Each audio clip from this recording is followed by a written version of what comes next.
ایک بار جب مکہ فتح ہوا تو بلال رضی اللہ تعالیٰ عنہ کو ارشاد ہوا کہ بلال آپ خانہ کعبہ کی چھت پر چڑھ کر اذان دیجیے۔ تو مصنف لکھتا ہے کہ بلال نے کہا تو ہوگا کہ اللہ کے رسول صلی اللہ علیہ وسلم، میں اگر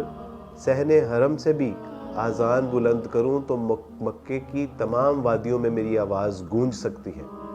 لیکن رسول اللہ صلی اللہ علیہ وسلم نے زبان حال سے یہ ارشاد تو فرمایا ہوگا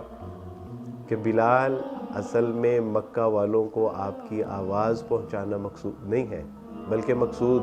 دنیا کو یہ دکھانا ہے کہ اسلام نیچوں کو اونچا کرنے کے لیے آیا ہے۔ جب تک بکے نہ تھے تو کوئی پوچھتا نہ تھا، تم نے خرید کر ہمیں انمول کر دیا۔